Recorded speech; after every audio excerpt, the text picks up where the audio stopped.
ചേച്ചി ഇപ്പം അമൃതേച്ചിക്ക് ആ കല്യാണം തുടങ്ങുന്നതിന് മുമ്പ് മുതലേ she had to go through കുറെയൊക്കെ. അത് കല്യാണം കഴിഞ്ഞ് ഇമ്മീഡിയറ്റ്ലി അപ്പം മുതൽ ഒരു പ്രശ്നങ്ങൾ പയ്യാണ് തുടങ്ങാന്ന് നമ്മൾ ജനറലി പറഞ്ഞൊക്കെ കേട്ടിട്ടുണ്ടല്ലോ കല്യാണത്തിൽ. പക്ഷെ അങ്ങനെയായിരുന്നു ചേച്ചിക്ക് തുടക്കം മുതലേ. ചേച്ചി ഭയങ്കര അട്രോസിറ്റീസിലൂടെയാണ് ഭയങ്കര പീഡനങ്ങളിലൂടെയാണ് പുള്ളിക്കാരി കടന്നുകൊണ്ട് പോയത്. പക്ഷെ പുള്ളിക്കാരി എടുത്തൊരു ഡെസിഷൻ ആയതുകൊണ്ട് ആള് മാക്സിമം അത് ഡ്രാഗ് ചെയ്ത് അവിടെ. കാരണം ഞങ്ങളെ വീട്ടില് ഞങ്ങൾ അത്ര, ഞാൻ പറഞ്ഞല്ലോ, ഞങ്ങൾ ആശ്രമത്തിലൊക്കെ പോകുന്ന ആൾക്കാരായിരുന്നു. ഈ ഇപ്പൊ കാണുന്ന ഞങ്ങളുടെ പെർസോണ അല്ല നേരത്തെ അമൃത വിദ്യാലയത്തിൽ പഠിക്കുന്ന 2 കുട്ടികൾ. ഇപ്പം ഞങ്ങൾക്ക് ഇങ്ങനെ, കാരണം ഞങ്ങൾ ചൂസ് ചെയ്ത പ്രൊഫഷൻ ഇതാണ്. ഞങ്ങൾക്ക് പഴയ പോലെ ചന്ദനം ഒന്നിട്ട് നടക്കാൻ പറ്റത്തില്ല. അപ്പൊ അങ്ങനെയൊക്കെ ഉള്ളതുകൊണ്ട് ഞങ്ങളുടെ ലുക്കും ഫീലും അതനുസരിച്ച് മാറ്റേണ്ടതായി വന്നു. പക്ഷെ ആ സമയത്ത് എന്ന് പറഞ്ഞാൽ ആശ്രമത്തിൽ ഫ്ലൂട്ട് വായിക്കുന്ന, ആശ്രമത്തിൽ എല്ലാം എൻ്റെ അച്ഛൻ്റെ അമ്മയുടെയും ഫാമിലി ഫുള്ള് അമൃതപുരി റിവോൾഡ് ആയിരുന്നു. അപ്പൊ അങ്ങനത്തെ ഒരു ഫാമിലിയിൽ ഒരാളുടെ ഫസ്റ്റ് ബോൾഡ് ഡെസിഷൻ ആയിരുന്നു. അതിൽ ചേച്ചി അനുഭവിച്ചതിനൊക്കെ കഴിഞ്ഞൊരു 6 മാസത്തിനിടയിലൊക്കെയാണ് നമുക്ക് ഒരിക്കലും സ്വപ്നം പോലും കാണാൻ പറ്റാത്ത രീതിയിലുള്ള അവർ അനുഭവിച്ചിട്ടുള്ള കാര്യം എൻ്റെ അടുത്ത് പറയണത്. അതും എൻ്റെ അടുത്തേ പറഞ്ഞിട്ടുള്ളൂ, അമ്മയുടെ അടുത്തൊന്നും പറഞ്ഞിട്ടില്ല ഇപ്പോഴും.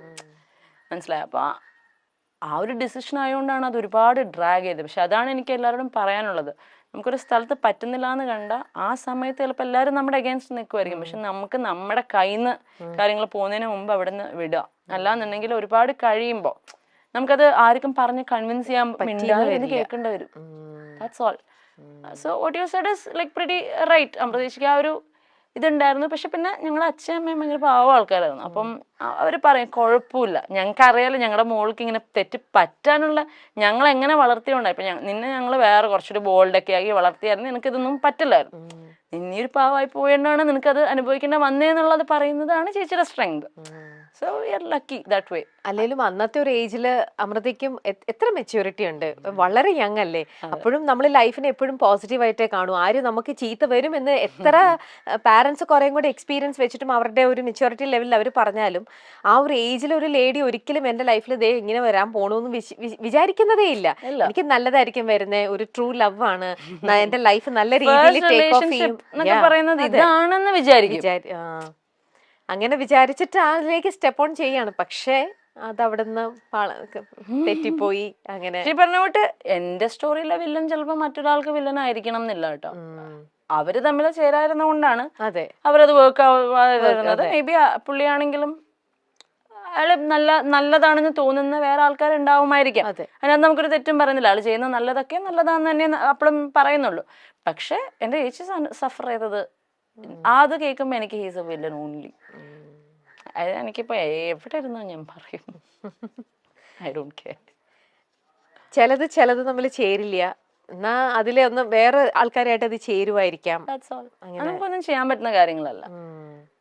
അപ്പൊ അതിനകത്തൊക്കെ ഈ പറഞ്ഞ പോലെ നമ്മളൊന്ന് സക്സസ്ഫുൾ ആയ സ്ട്രോങ് ആയി ഒന്ന് ജീവിച്ച് കാണിച്ചിട്ട് നമ്മൾ എന്തെങ്കിലും പറഞ്ഞാൽ അത് കേൾക്കാൻ ആൾക്കാരുണ്ടാവും. അല്ലെങ്കിൽ നമ്മളവിടെ കിടന്ന് വെറുതെ വിക്ടിം കാർഡ് കളിക്കണോ, പെണ്ണിന്റെ ഇത് പറയണോ, ചുമ്മാ അതാ. കാരണം വേറെ കുറെ കഥകൾ നമുക്ക് അറിയാവുന്നതാണ്, where women are villain. So നമ്മുടെ നാടാണെങ്കിലും കുറച്ചുകൂടെ ആണുങ്ങൾക്കൊരു ഇതുള്ളതാണ്. അപ്പൊ അതൊക്കെ നമുക്കൊന്നും ചെയ്യാൻ പറ്റുന്ന കാര്യങ്ങളല്ല. പോട്ടെ, സമയം വരും. കീപ്പിംഗ് ക്വയറ്റ് അറ്റ് ടൈംസ് അത് ഭയങ്കര ഹെൽപ്ഫുൾ ആയിരിക്കും. പക്ഷെ എന്റെ ചേച്ചി മിണ്ടായിരുന്ന പോലെ പറ്റില്ല. അതെ, പറ്റില്ല. അത് ആരും ഒരുപാട് വർഷത്തേക്കൊന്നും മിണ്ടായിരിക്കരുത്. ഒരു 10-20 മിനിറ്റ് ഒക്കെ മിണ്ടായിരിക്കും, എന്നിട്ട് മിണ്ടണോ. പറയാൻ കേൾക്കാനുള്ളത് എന്താന്ന് വെച്ചാൽ കേട്ട് കൊടുത്തോളൂ. അമൃതയുടെയും നിങ്ങളുടെ ആ ഒരു റിയാലിറ്റി ഷോയിൽ വന്ന സമയത്ത്, അല്ലെങ്കിൽ അന്നത്തെ ആ ഒരു ഇതിലൊക്കെ ലൈഫ് മാറ്റിയതാണ് സുരേഷ് ചേട്ടൻ നിങ്ങളുടെ ലൈഫിലേക്ക് എൻ്റർ ചെയ്തപ്പോഴും. ആ ഒരു റിലേഷനെ കുറിച്ചും കൂടെ ഒന്ന് പറയൂ അബി. ഇപ്പോ എങ്ങനെയാണ് നിങ്ങൾ എല്ലാവരും തമ്മിലുള്ള റിലേഷൻ?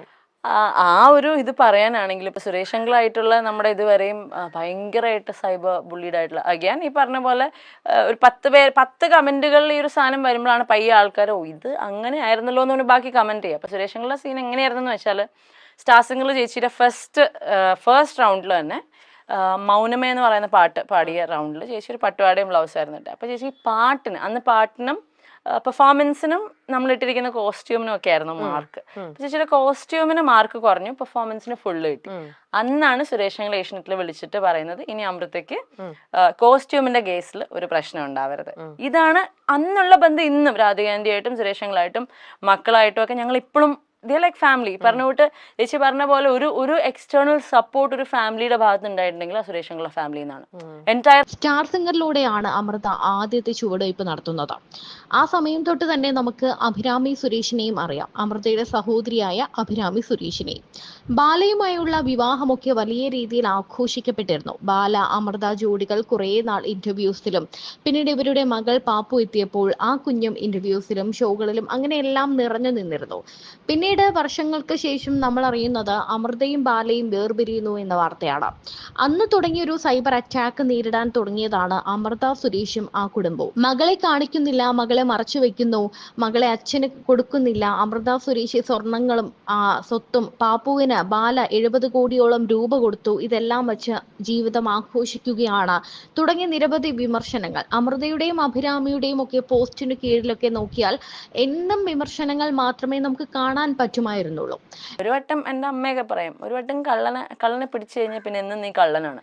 ആ കള്ളൻ എന്നുള്ള പേര് ഒരിക്കൽ വന്നു കഴിഞ്ഞാൽ പിന്നെ എത്ര നല്ല രീതിയിൽ ജീവിച്ചാലും അവൻ കള്ളനാന്നുള്ള പേര് വന്നോണ്ടേയിരിക്കും. അത് കട്ടോന്ന് മാറ്റർ അല്ല, ആ കട്ടിട്ടുണ്ടെങ്കിൽ കക്കാനുള്ള റീസൺ മാറ്റർ അല്ല, ഇതൊന്നും മാറ്റർ അല്ല. ആ പേര് വീണോ യു ആർ ഡൺ. എസ്പെഷ്യലി കള്ളൻ എന്നുള്ളതിന്റെ നമുക്ക് അതിന്റെ ഒരു ജെൻഡറും കൂടെ മാറ്റിയ കള്ളിയാണെങ്കിൽ യു ആർ ഡൺ. ഒരു പെണ്ണിനാണ് ഇത് പറ്റുന്നതെന്നുണ്ടെങ്കിൽ, കാരണം അതിനകത്ത് ഇപ്പം നമുക്ക് ഈ പറഞ്ഞ പോലെ നമുക്ക് മാറ്റാൻ പറ്റുന്നതായിട്ടുള്ള കാര്യങ്ങളല്ല. ഇതൊരു പാട്രിയാർക്കൽ സൊസൈറ്റിയാണ്. ഇവിടെ ഇങ്ങനെയാണ്. നമ്മുടെ കേരളം അല്ലെങ്കിൽ ഇന്ത്യ കുറെ കൂടെ ഒരു മെയിൽ ഡോമിനൻസ് ഉള്ള സ്ഥലമാണ്. അപ്പം നമുക്കതിനെ വേണമെങ്കിൽ അറിഞ്ഞ് നമ്മുടേതായ ഒരു വഴി വെട്ടി വരാം, അല്ലാന്നുണ്ടെങ്കിൽ അതിനെ പൂർണ്ണമായിട്ടും അഗേൻസ്റ്റ് ആയി നിൽക്കുക, അല്ലെങ്കിൽ മനസ്സിലാക്കി നിൽക്കുക. അപ്പം നമ്മുടെ എവിടെയെന്ന് പറഞ്ഞാൽ being A woman, self earn ചെയ്ത് സെൽഫ് ഡിപ്പെൻഡൻ്റ് ആയി നിൽക്കുന്ന ഒരു പെണ്ണിന് ഇങ്ങനത്തെ ഒരു ടാഗൊക്കെ കിട്ടിക്കഴിഞ്ഞ് കഴിഞ്ഞാൽ അതിനകത്ത് നിന്ന് വരാനൊക്കെ ഭയങ്കര ബുദ്ധിമുട്ടാണ്. അതിനുവേണ്ടി അത്രയൊന്നും നമുക്ക് എഫേർട്ട് എടുക്കാൻ പറ്റില്ല. ബിക്കോസ് നമ്മുടെ ലൈഫ് വെച്ചിട്ട് നമ്മൾ കളിക്കേണ്ടി വരും.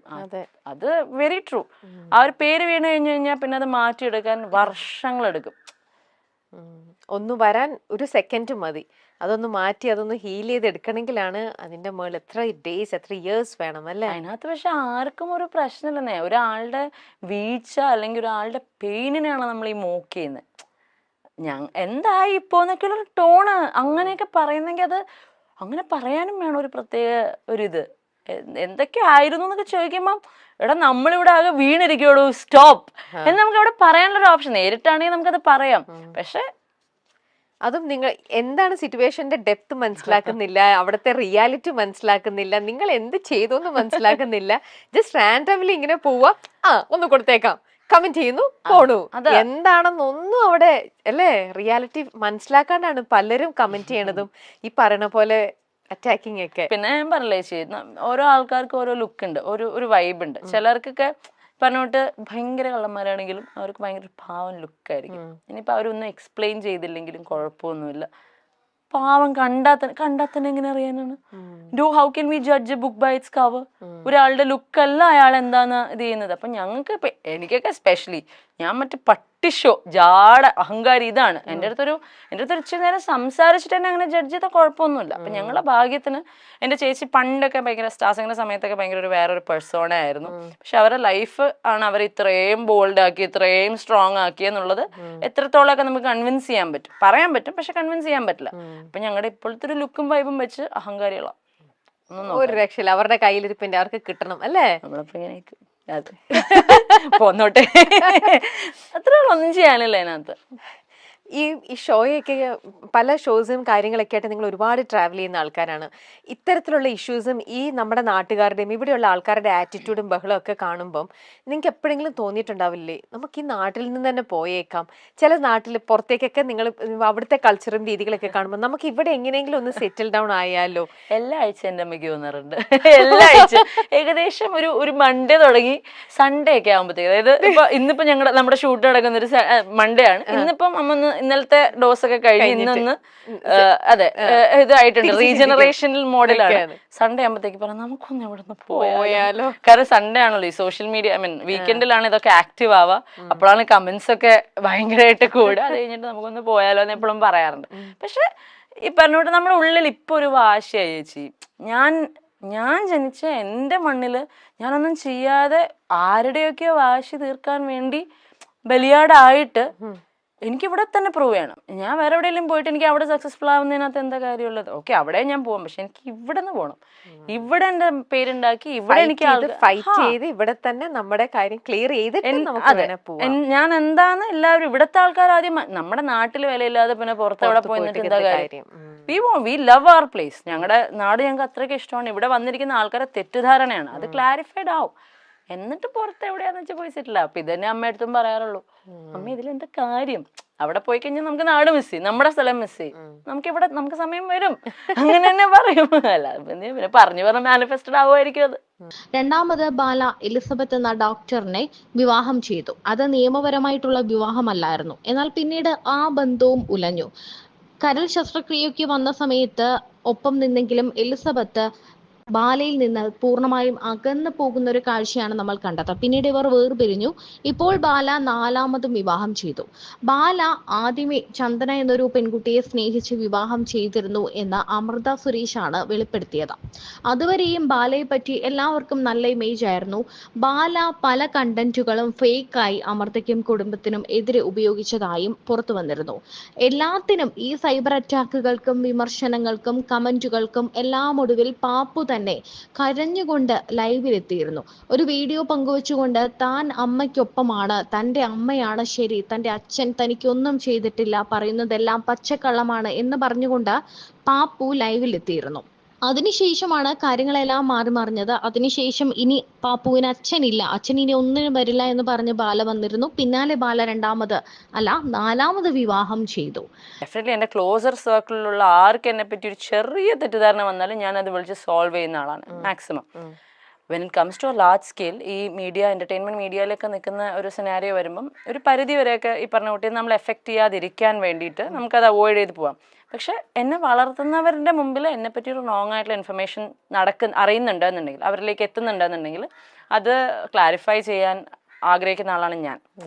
കാരണം ഞാൻ മിണ്ടായിരുന്ന അതെല്ലാവരും മറന്നോളുമല്ലോ എന്ന് ഞാൻ ഒട്ടും വിചാരിക്കുന്നില്ല. കാരണം എൻ്റെ മുമ്പിൽ എൻ്റെ ചേച്ചിയുടെ ലൈഫും ഉണ്ട്.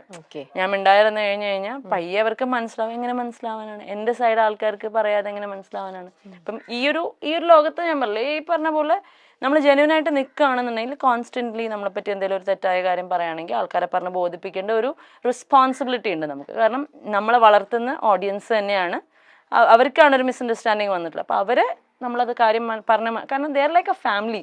ഇതൊരു എക്സ്റ്റെൻഡഡ് ഫാമിലി തന്നെയാണ്. ഇപ്പം ഞങ്ങൾ വ്ളോഗേഴ്സ് എന്നൊക്കെ പറയുമ്പോഴത്തേക്കും AG വ്ളോഗ്സ് ഒക്കെ തുടങ്ങുന്ന സമയത്ത് ഞങ്ങൾക്കൊരു വലിയ കുടുംബം ഉണ്ടായിരുന്നു.